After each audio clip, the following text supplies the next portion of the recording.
Retro.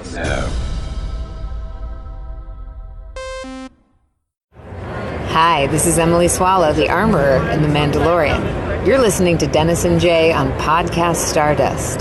This is the way.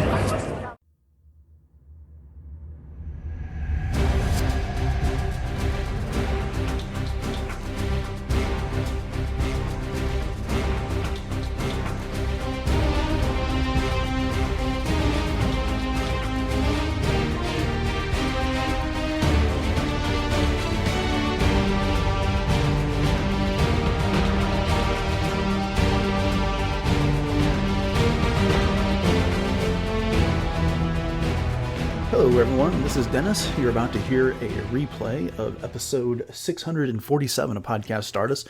We originally covered this episode of the Clone Wars, which was the final episode from Season 2. It's called Letal Trackdown. And rather than re-record a new episode about it as part of our rewatch, we are just going to go ahead and rebroadcast this one. So thanks for listening and enjoy.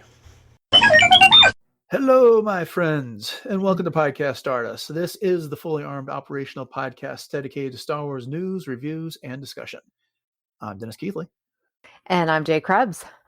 And we are excited to get back to our Hondo Ohnaka series in this episode. It is good business, after all. But first, Jay can remind everybody where we can be found around the internet. Yes. We are on Twitter or X, Facebook, and Instagram at Podcast Stardust.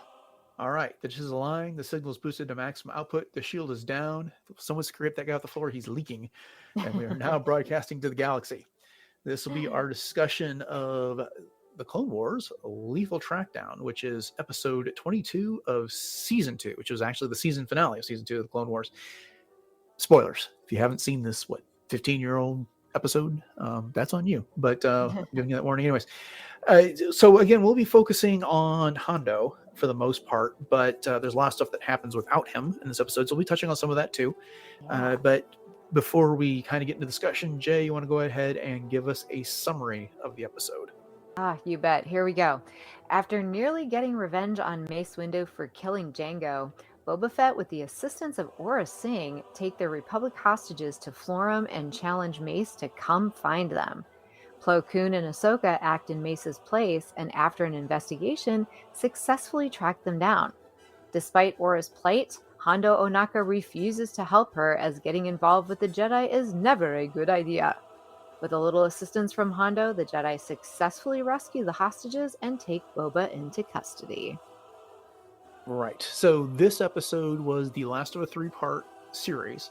And the gist of it was that Boba Fett wanted to get revenge on Mace Windu. And so he poses as a young clone cadet, ends up getting a Jedi Star Cruiser destroyed, and then gets Anakin and Mace trapped on the bridge, and R2-D2 has to go lead a rescue mission to get them there from Gundarks and all kinds of stuff. It's real fun. Mm-hmm. And then at the end, it turns out Boba's working with Aurra Sing. And as you just said in the summary, they've escaped with the hostages. So we learned a lot about Boba Fett. There's some really great Hondo moments in this as well. But what did you think about this episode overall? Well, even though we're watching this to, focus on Hondo, it just really brought back the, how do I want to say it? Just the in-your-face kind of way that Clone Wars is so much different than the other animated shows that we've gotten since then. So much more brutal, I guess, is one of the words that I want to look for, I guess, there. And just with the way that Aurra Sing was just so lethal, and, some of the things that were going on within this particular episode that were kind of very adult themed. And I hadn't really realized until going back to watch this, it was like, oh, wow. Some of the things that were said and, some of the things that were going on in the forefront and in the background was like, whew, this is pretty intense. But even just Aurra Sing herself is intense. Yeah, so let's talk about her for a moment here. She's the one that's really driving Boba towards getting revenge here on Mace Windu. And, she is encouraging him to be ruthless, to be bloodthirsty. They send that holo transmission to the Jedi Temple, and Boba's got his gun to the back of Commander Pons. head, and basically saying, if the longer it takes you to come get us, the more people are going to be executed, and Boba can't do it. He can't pull the trigger on this person, who's kneeling before him, and so Aurra Sing does it, and then later she throws him up against the wall and is like, "Don't you ever disrespect me like that." Summarizing, paraphrasing, Right. and then later, she's really trying to. What do you think is behind all this with Aurra?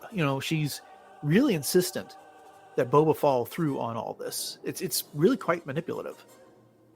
Well, like I said, I mean, she's so intense, and Mhm. even seeing her in The Phantom Menace for the very first time and just knowing how lethal she can be, it's almost as if she was using Boba as her own little pawn to get, things done that she wanted to do and just to have the excuse to, wreak havoc on people in general. And also maybe to get back to Hondo, which surprised me, and I completely forgot about that she and Hondo had a little relationship going Yeah, on, yeah, even if it was just nothing but a fling, because it caught me off guard when Hondo looks over Aura's shoulder at Boba and says, "Not mine, I'm assuming." It was like, yeah. whoa, okay. They just went there. Indeed, indeed. So it's interesting because I didn't rewatch the 2 episodes that came before this one, Mhm. and maybe the motivation is there, but it's like I don't feel like there was any opportunity for real profit here for her on this one. And the best I could come up with is that she's just trying to make Boba in her own image, so that Yeah. she's got this other bloodthirsty person that's has no compunctions about killing anybody, and so there's that. But she also kind of works herself into a corner because she knows the Jedi is coming after them, and her back's up against the wall, and then Hondo doesn't want to talk about it, or doesn't want to help, I Right. should say. So another thing I wanted to touch on here, we kind of see this hospital wing that Mace and Anakin are recovering in, and Anakin is kind of prodding Mace about this fact that we need to go after Boba Fett. He just sabotaged just like, or ambushed just like this. Probably my word choice tonight. But and you just want to sit there, and then Mace. I really like this moment for Mace. He's like, "So you're suggesting I should seek revenge?" And that's not our way. And I should act like this child. That doesn't make any sense. And it's not until Aurra Sing shows up with that holotransmission and kills a hostage that Mace says, "Well, now things are different. We got lives on the line here that I go to deal with." And he also reminds Anakin, need I remind you we're in the middle of a war here? I guess that's a long-winded way of saying, for all the flack that I feel like Mace has caught over the past couple years, especially in relation to Ahsoka, I really respected his viewpoint in this instance. No, I agree with you. And it's interesting that you say that too, because as Anakin was talking to Mace, this was really kind of a flashback for me of how impetuous Anakin could be, especially during, Attack of the Clones, the movie, and just the way that he acted at that time, that he was just right. He was so impatient. He wanted to do certain things the way that, just jumping into certain things, and he was always just not where his mind needed to be, essentially, and that was kind of what we were seeing here too. So it was a nice touch for that, just to be, for me at least, to be able to make that connection to the movies and to that particular character, because I don't know about you, but sometimes there, and maybe this is just me, but I tend to compartmentalize the characters as I see them in their different presentations, if you will. So we've got Clone Wars Anakin, and then we've got movie Anakin, and then we've got, you know what I'm saying? Mhm. And so to be able to make the jump from one to the other is kind of a nice little thing for my brain personally, and it ties it together a lot better. Yeah, yeah. I mean, this is just a different portrayal of Mace than what we kind of see of him later Hmm. in the Hmm. Clone Wars, where there is this friction between him and Ahsoka when she's not willing to come back into the fold, and he delivers that citizen line that a lot of people Yeah. took umbrage with. But yeah, I don't know. I liked it because you can see why he is a master on the Jedi Council, because he is kind of caring. Revenge. They're not about revenge. We're just talking about in the first episode of the series when Obi-Wan and Anakin met Hondo, and they left, and and Hondo's like, that's it. You're just gonna leave me? Leave? He's like, well, we have no quarrel with you. We don't take revenge. Mm-hmm. And Mm-hmm. so, again, it's a good reminder for Anakin in this regard. But Indeed. okay, so you alluded to it. Aurra and Boba, Bosk, and Kestis make their way to Florrum, and Aura's looking for some help with Hondo, and he meets her at the landing dock, and Florrum has been completely redesigned. It's fun to hear Dave Filoni talk about that Hondo's office was modeled after his own, all the clutter. Oh, If you nice. watch the little special features over there on StarWars.com. And this, I mean, right off the bat, Aura gives him this really aggressive kiss, and he has to like wipe his mouth Yeah. afterwards on this one. And to your point, it's like, he asks, not mine, I take it. And okay, semi-adult portion of this show. I'm not sure how Boba would be a cross between those two anyway. Right. So true. yeah, I mean, I think it was a clever way of them telling us the depth of that relationship Yes. that might go over kids' head and not lead Mm-hmm. to a difficult conversation, but still. Exactly. Well, that's just like there's so many different cartoons that I know my husband and I would watch, like the Fairly Odd Parents, for example, and there's a lot of adult humor in that show that goes right over the kids' head. So this is very much in line with that. But right afterwards, what I really appreciated about this was just the fact that Hondo addresses Boba directly, Mhm. and he tells him that he knew his father, and that his father, meaning Jango, was an honorable man.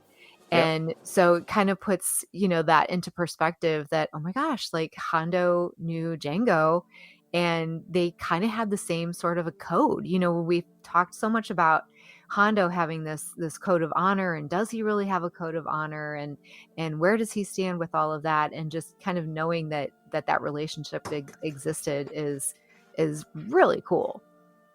Right. And I also feel like there is a bit of an evolution with Hondo in this episode, which we'll get to as we get to some of the other scenes here.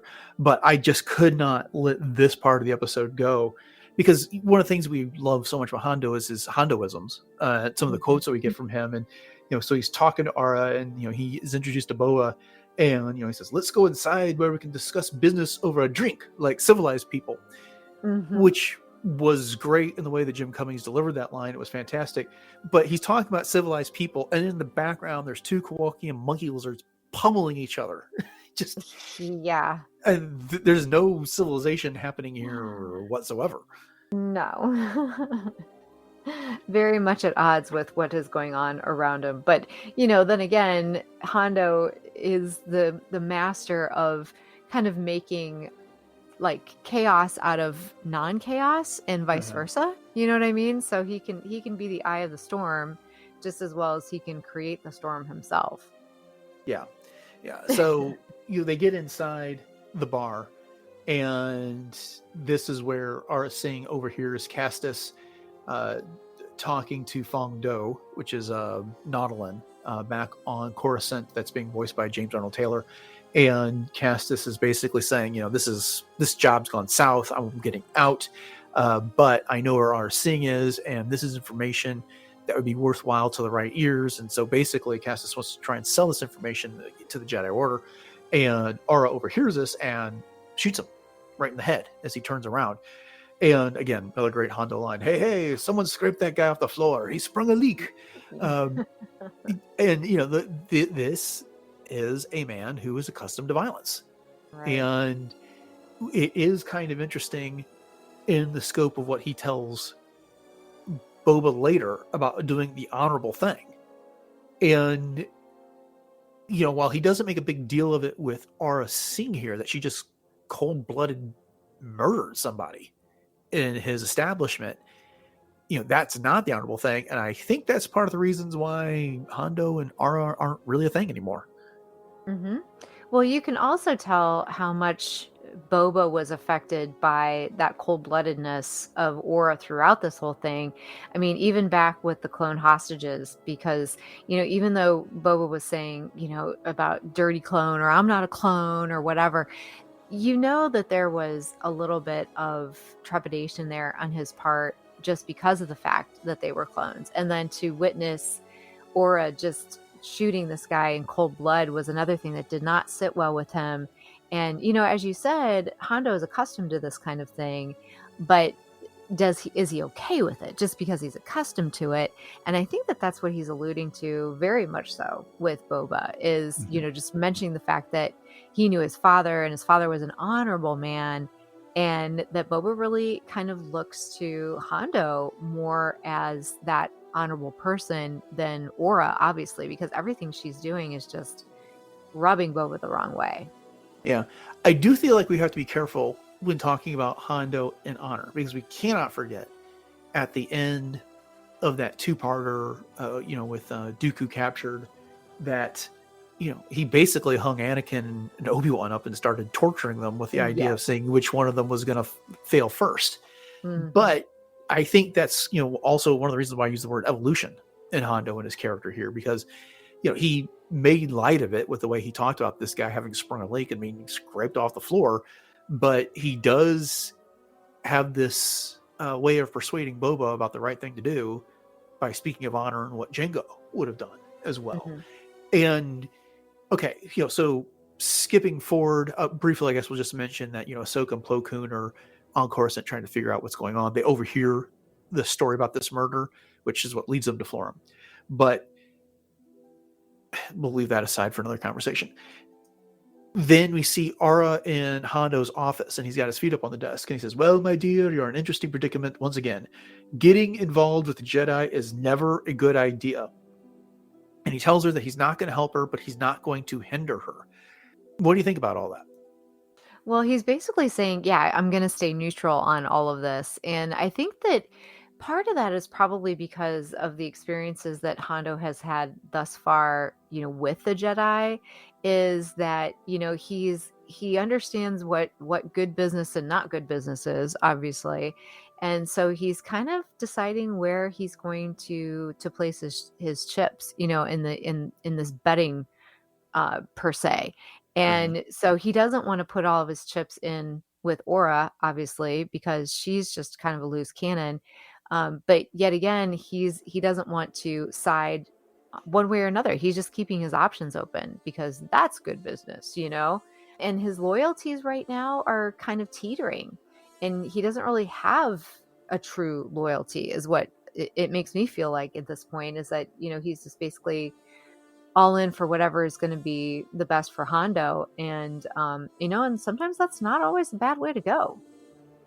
Yeah, I think you did a good job describing it there. The good business line was what I was going to hit on as well, because he's learned in his two encounters with Obi-Wan and Anakin, and we don't know if he's had any other encounters with other Jedi at this point or not, that it does not pay to go up against them. At the end of the last episode, this effort is no longer profitable as he leaves, when he lost a bunch of his men and equipment. And then, the trouble he had to go through trying to ransom off Dooku, Anakin, and Obi-Wan, and it was all for naught. He's also learned that you don't want that type of attention if you can avoid it. And if there's no profit to be gained, then it's not worth going in on this venture, what you were saying. And again, it's just like, he also doesn't want to anger Aurra. And so he has to tell her, it's like, look, I cannot help you. This is going to put me in a bad spot. You being here is bad, but I'm not going to hinder you either. You do what you got to do, but I don't want any part of it. And so, yeah, definitely good business. I think that's absolutely the correct way to describe everything there. So the Jedi show up, and Hondo's there to greet them. And again, I love this interaction as well. Hondo is talking to Plo, and Plo says, "I assume you're walking us into a trap," and you should. She is waiting inside for you. And so why are you telling this? So that you will know I have nothing to do with it. And he's like, I don't know what she's planning, but I don't have anything to do with it. And then we get that fun, interesting face-off between Aurra and Plo Koon, which is such a classic Western moment, with them both sitting on opposite sides of the table, and then Boba comes up behind Plo, puts a blaster to his head, and then Ahsoka comes up behind Aurra and puts a saber to her throat. And there's the little bomb that's used as a distraction, and then Aurra gets away, and Boba is absolutely crestfallen because she doesn't try and save him or get him out of that Mhm. mess. Yep, indeed. And you just kind of going back to what you were saying about that classic Western thing. I Mhm. was thinking the exact same thing, even down to the lighting, Yeah. the way that the whole thing was lit. And when Ahsoka comes in and she like takes off part of Aura's like antenna thing was a nice little touch. But yeah, poor Boba. I mean, he realizes at that point that Aura really never, cared a lick about him, that he was just kind of that pawn, as I was saying, in her little machinations that she was, whatever it was that she was trying to achieve. Right. And so Aura runs out the door. Ahsoka's in pursuit, or jumps on a speeder bike and races off.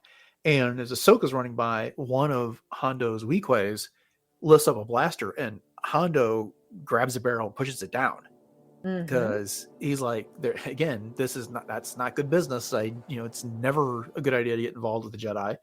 And then Plo appeals to Hondo to tell Boba, that he needs to tell them where the hostages are. And this is where Hondo says, it's what Jango would have done, and it's the honorable thing to do, which you were touching on earlier. Again, like I said, I feel like we have to be a little bit careful with Hondo Ohnaka because there's a lot of things that he's not above doing, and we'll see that in upcoming episodes. And there's some things you're like, just when you think he's getting chummy with the Jedi, he makes some decisions. You're like, really? That's what you're doing, Hondo? Mm-hmm. But at the same time, there is absolutely zero profit, and it's not good business to let his man take out a Jedi and bring them down on his head. Yeah, Hondo definitely keeps us guessing when it comes to, his overall motives, but Mm-hmm. but yeah. And so we get the conclusion of this episode that Ahsoka realizes that Aurra, well, some help from Plo, and after what they learned from Boba, that Aurra is trying to lead them away from the hostages. So Ahsoka doubles back. She gets there. She frees them. Aurra shows up, tries to talk off Slave One, which is interesting because they're no longer calling it that. It's just a fire spray gunship. Mm-hmm. And Ahsoka disables it and ends up crashing. And then everyone presumes Aurra's dead. And then Boba Fett and Bosk get carted off to prison. And Boba says, I realize I did some terrible things, but I'll never forgive you for murdering my father. And Mace's response is, well, you're going to have to. So don't Yeah. know if I agree with Mace there, but that's, you can't just tell someone that they're going to have to. Mm-hmm. But anyway. Especially when it comes to forgiveness, because forgiveness is not something that you can demand of another person. And it's just so interesting too. I mean, I know this is a Hondo discussion, but just kind of going back and revisiting this young Boba Fett now that we've gotten the book of Boba Fett, and being able to kind of connect those two dots over this much time. It's just Yeah, that's a really really good cool. point, because I think the way Boba Fett came off in the book of Boba Fett, which was, someone who was interested in doing following a more honorable path. He made an Mhm. alliance with the Tuskens, and then he wanted to take over Mos Espa and get rid of the crime lords that were there, and kind of install himself as the major domo of, or what was the position? I think this was is in charge of The Tatooine, daimyo. daimyo of Tatooine. Thank you. Mhm. And it was kind of like, well, does that make sense? Well, this episode shows that that's in his background. And so, I mean, if you aren't up on the Clone Wars, you may have missed it. And quite frankly, I kind of forgot about Me some of too. Boba Fett's interactions in this one. But I feel like he learned a lesson here that he was able to take to heart that paid off later for him. Yeah, for sure. And I just always remember like this perpetual scowl that was always on young Boba's face, like his entire childhood, pretty much. Yeah, yeah. But so of the 3 stories we've covered that have included Hondo so far, which one is your favorite? Honestly, I think the first set that we did was my favorite, just because it just brings back so many great memories of the introduction of who Hondo is. And we've been kind of bouncing back and forth like a little pinball in some of these with, it do I still love Hondo as much as I thought I did? Do I think he's too much of a scoundrel? I mean, of course I still love Hondo as much as I always did, but it just surprises me how much of his personality I had actually forgotten. and some of the things that he's done that I kind of get taken aback on, and I think to myself, oh my gosh, Hondo, like, come on. But like you said, he's become so loved that we often maybe tamp down some of those not so Yeah. pleasant kinds of things that he's done. But what about you? What's been your favorite one so far? It's hard to say. I just love some of his lines from those, the Gungan General and Dooku captured episodes that we discussed together, and then again just the Hondoisms that come up in that Bounty Hunters episode. I always say, talk softly and drive a big tank. Yes. Things like that. That's what one of the things that makes Hondo so endearing is some of those lines and the way that Jim Cummings delivers them.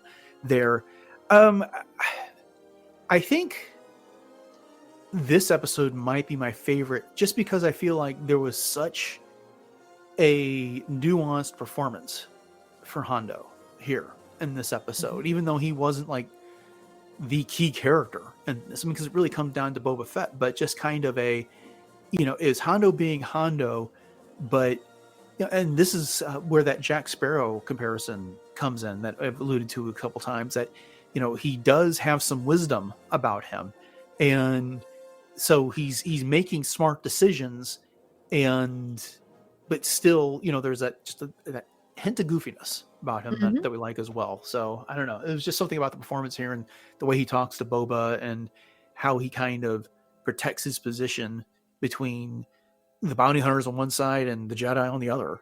I just really appeals to me. Yeah, for sure. And it's hit me as you were talking too, is that even though Hondo is not the quote unquote main character in some of these episodes, you can't help but to not remember him as a standout part of all of these episodes, regardless of whether or not he had, 5 minutes of animation time or if he had 15 minutes of animation time. He's just a presence that just truly is present Very, at all very true. times. Indeed. Okay. Well, then I think that'll bring us to the end of this discussion of. All right, there you have it. That was our discussion of episode 22 from season 2 of the Clone Wars, which was Letal Trackdown. Thank you all for joining us as we rebroadcast that.